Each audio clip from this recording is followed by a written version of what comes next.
Oops. Oh.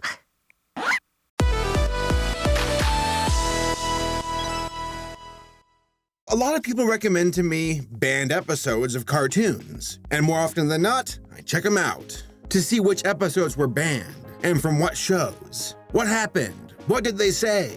Was it sexist? Was it racist? Was it both? I'll show you what I mean.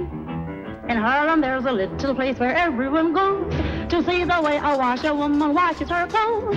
If you like boogie woogie. Oh! Ooh, those, old school cartoons really did not age well. But there is one particular episode of Rocko's Modern Life that caught my attention. One that has quite an interesting undertone, especially when it aired on a network for kids. You shaved for me? Oh, that happened. And here's the thing that cracks me up the most. I recall seeing this episode when I was a kid. Like, I grew up in the 90s, and I watched Nickelodeon all the time. And I remember seeing this episode. I was like, wow, that frog lady really likes that kangaroo guy. And little did I know of all of the bizarre and heavy undertones going on in that particular episode. Went right over my head. So let's find out exactly why Nickelodeon deemed this episode worthy of banishment. I mean, I'm pretty sure we all have a good idea of why, but let's take a closer look anyway. Don't you like my eyes? Hmm? Oh, yes. They're lovely. Touch them!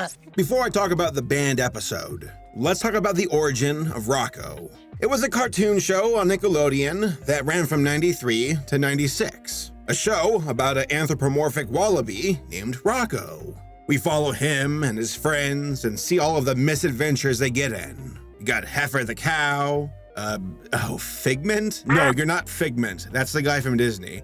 Filbert. Yeah, Filbert the turtle, the big heads, and a bunch of other wacky characters. And the setting this all takes place in is the wacky, modern city of O-Town. He's got friends. He's got enemies. He's got that unfaithful frog thickness on speed dial.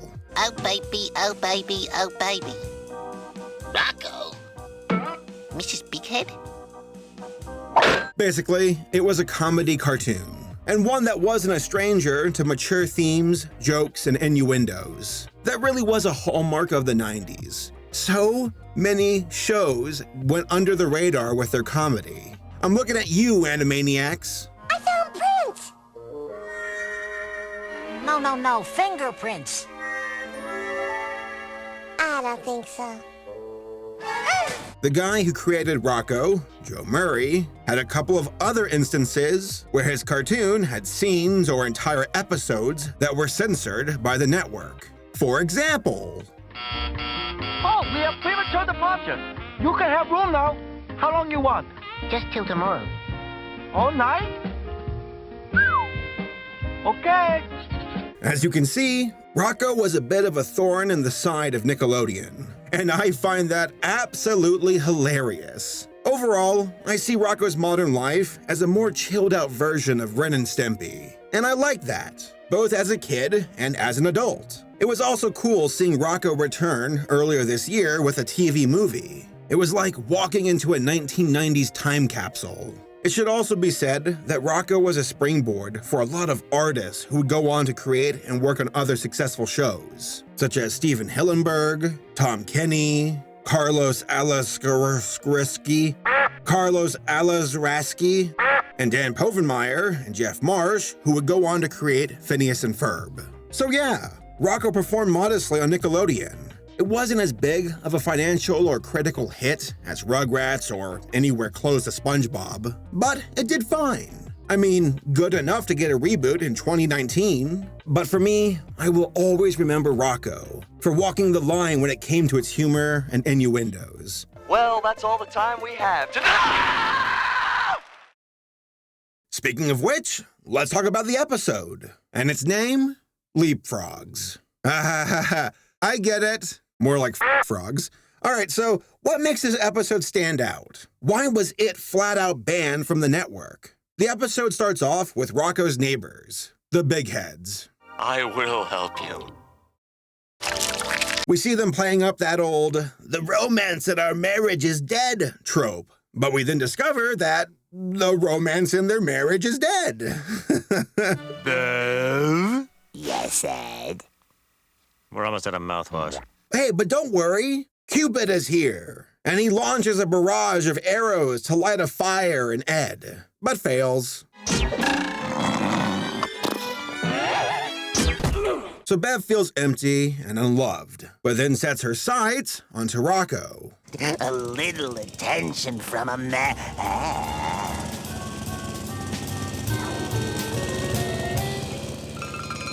Y'all, seeing where this is going yet? Touch them. Bev invites Rocko over to her home to help her out with some chores around the house. I guess she wants to get his guard down? Ooh, that's kind of creepy.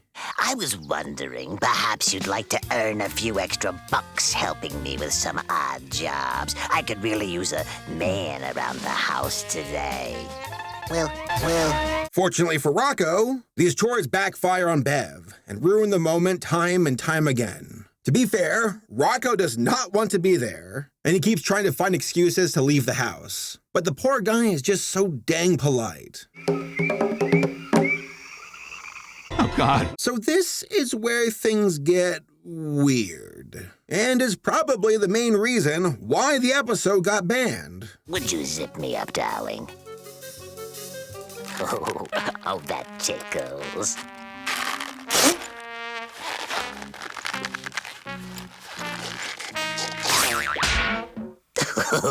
Oops. Oh, 1990s cartoons. Y'all got away with so much stuff. But then Ed walks through the door, and Bev goes full-on creepy by kissing Rocko in front of her husband, who's completely unfazed by it. You saw my wife in her bathrobe? Isn't it awful? But Rocko, being way too generous and patient, speaks up for Bev and tells Mr. Bighead that he's a lucky man. This is quite a Mrs. Bighead you have here. Why, if I weren't the gentleman I am, I would just, goodbye. Later that night, the two reconcile in a very intimate way. Bring out the plates, Bev. Face.